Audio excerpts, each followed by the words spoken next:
Welcome. It's your season. This is Randy McClain presenting the It's Your Season journey for weight management and overall wellness. Welcome to the journey.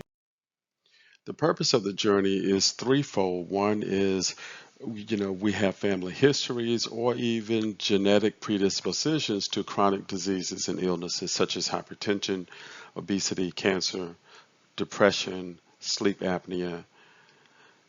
And the purpose of this journey is to develop healthy habits of clean eating, detoxifications, selecting the appropriate food choices, how to shop for food, exercising, and the importance of water consumption. The overall intent of this journey is to transform our health and wellness to enhance our quality of life, weight loss, improve health, and knowledge of sustaining, which is key because a lot of folks end up going on multiple diets. However, once the diet is over, they have not learned the principles of the diet journey from a holistic perspective and have been able to sustain the diet. We want to go directly into nutrition.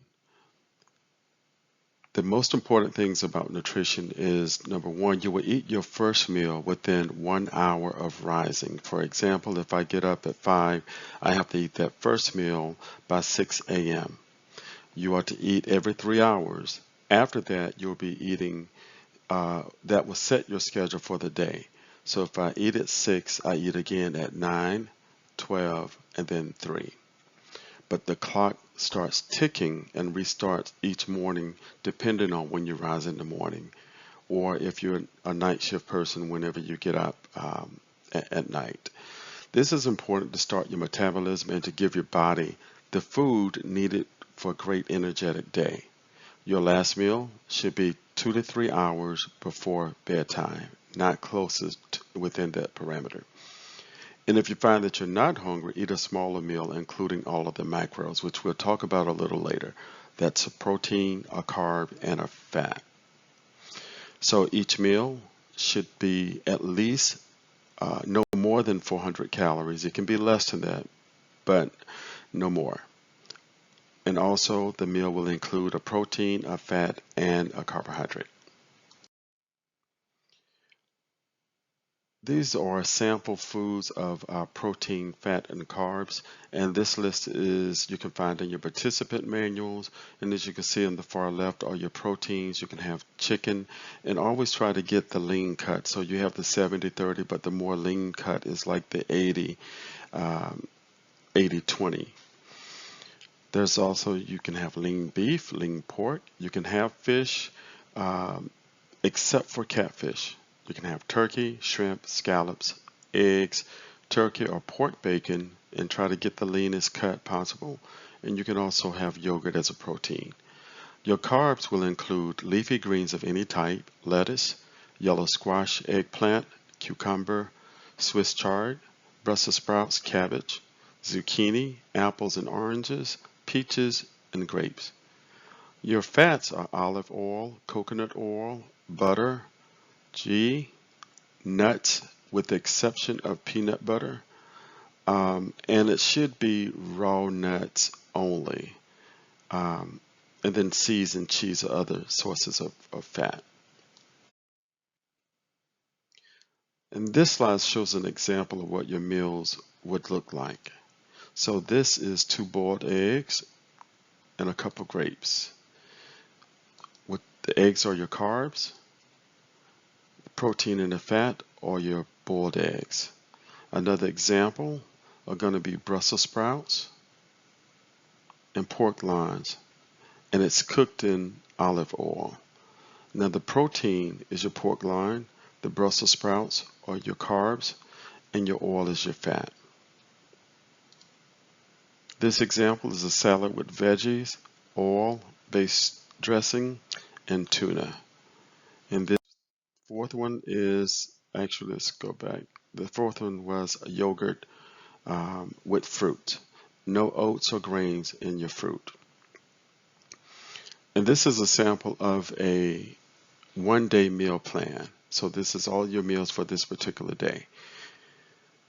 And again, all credits to this presentation goes to Dr. Joseph L. Williams, who's a certified nutritionist as well as a holistic doctor and a pastor of Salem Baptist Church here in the Atlanta area.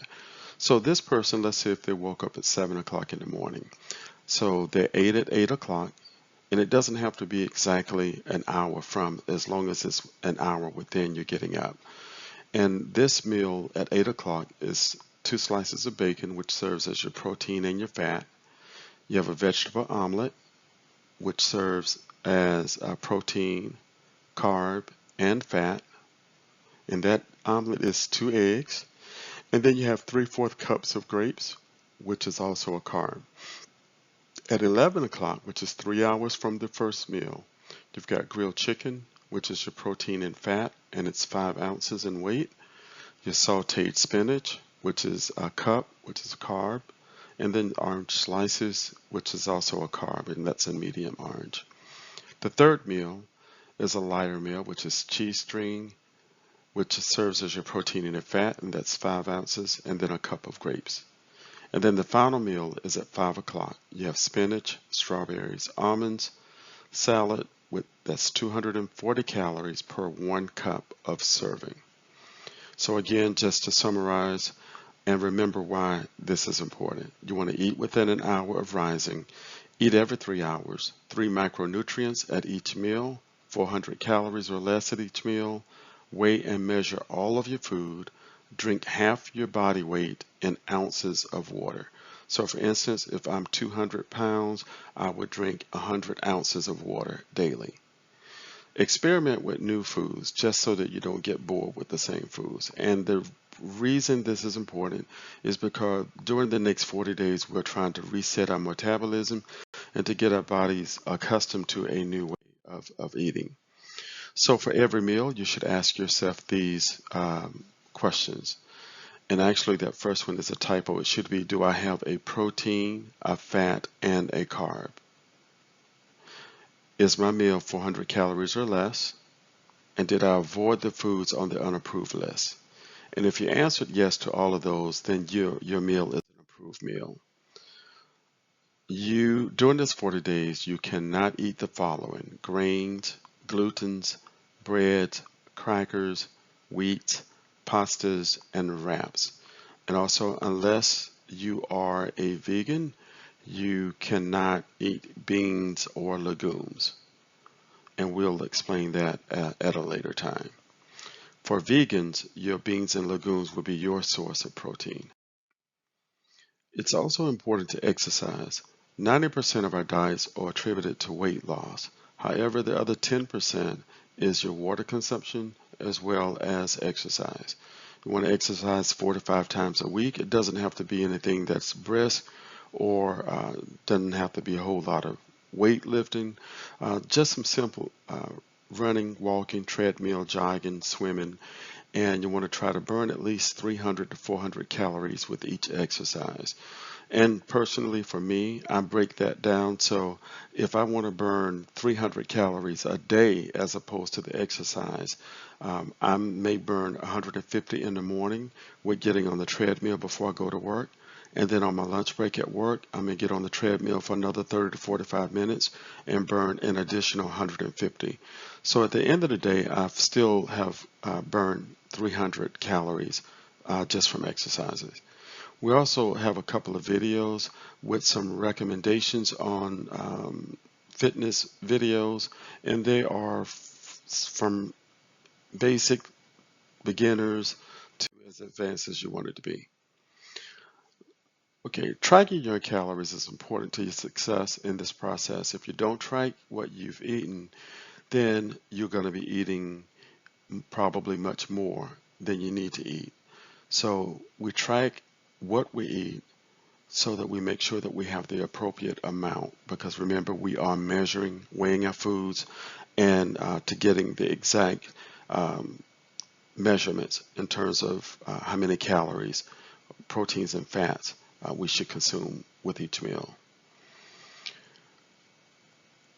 Review each suggestion and select the one that you like from the list below. This is a list of how different ways you can track your calories. I've used MyFitnessPal, Um, and most of the exercise equipment will at least have like how many calories that you burn, your heart rate, and some other things that some equipment may have. However, these are apps you can download either on your iOS or your Android Galaxy device. Fast Secret is another. Fat Secret is another app, Spark People.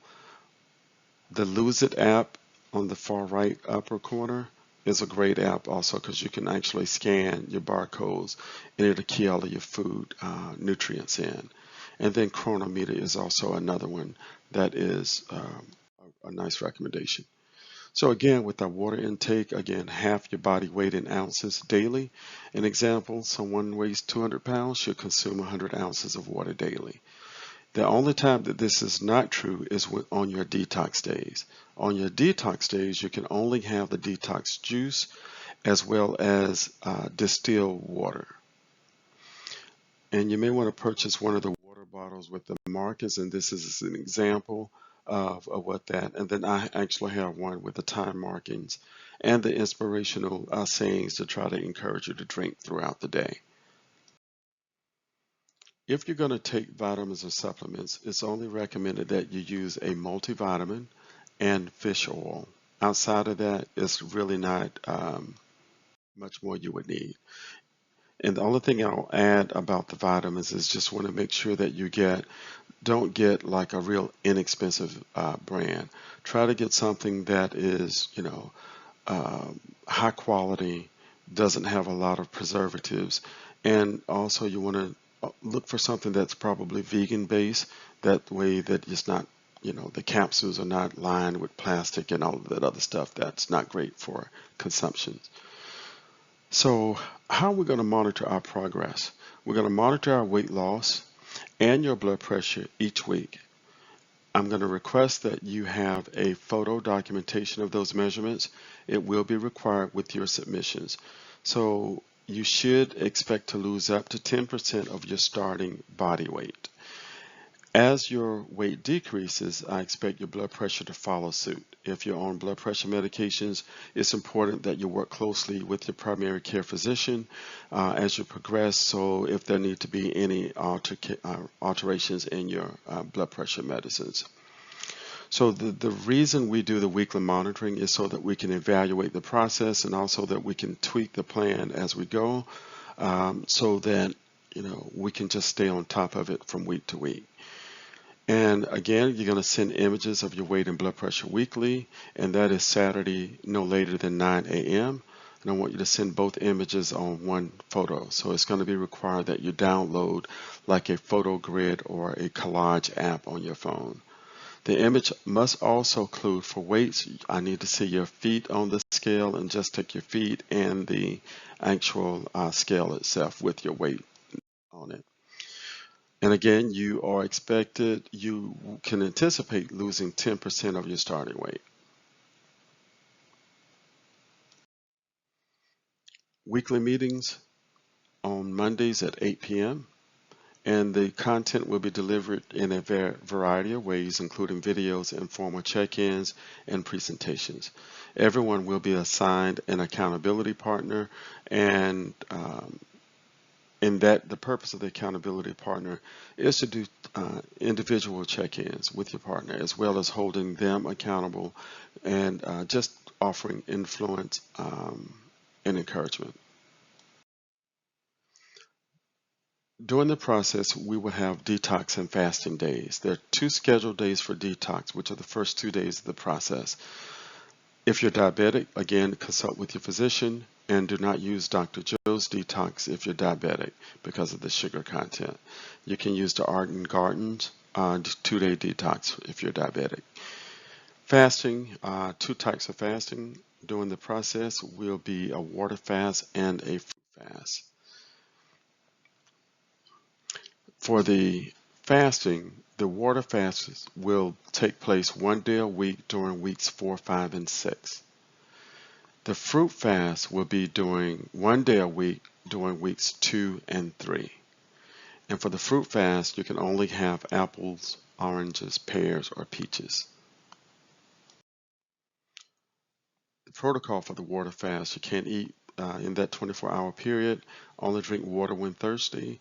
If you're diabetic or if you have other health issues, require food with your medications, then make sure you clear that with your physician.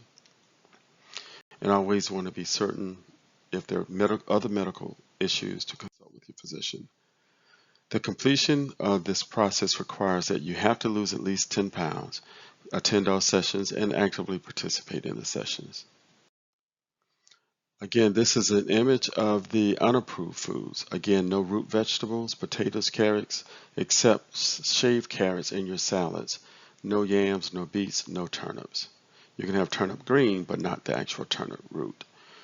No butternut squash, no coconut, no pineapple, papaya, bananas, cooked mushrooms, no cooked or caramelized onions, no dried fruit or figs, no watermelons, mango, peas or corns, or baked apples.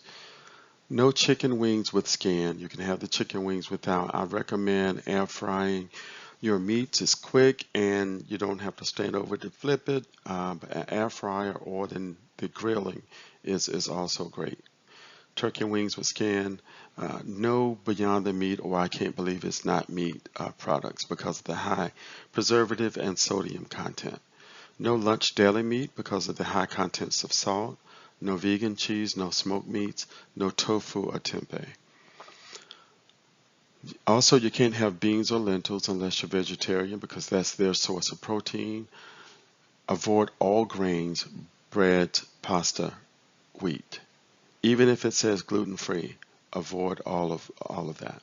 No hummus, no wraps, alcohol, beer, wine, no honey or sweeteners, no gum, no mint, no canned sardines, coffee or any nicotine or caffeine, and no riced cauliflower. And we've looked at this list already. These are your approved list from the micronutrient categories of proteins, carbs, and fats. Learn this list, have it available at all times, particularly when you're preparing your meals, so that you can make sure that you adhere to the permissible foods in the process. That's the end of the overview. Again, all of this information is reinforced in the participant manual that was emailed to you. I've also sent you a copy of the sample meal plans to kind of help with just not having to guess what you need to eat, but we've put together a combinations of meals that you might find helpful during the process. If you have any questions, please reach out to me. Again, this is Randy McClain. Email address mcclain9845@gmail.com. Phone number 4597-8544. And the last thing I'll say that this material is referenced and credited to Dr. Joseph Williams. Thank you. Have a great evening. Looking forward to joining this journey with us. Take care.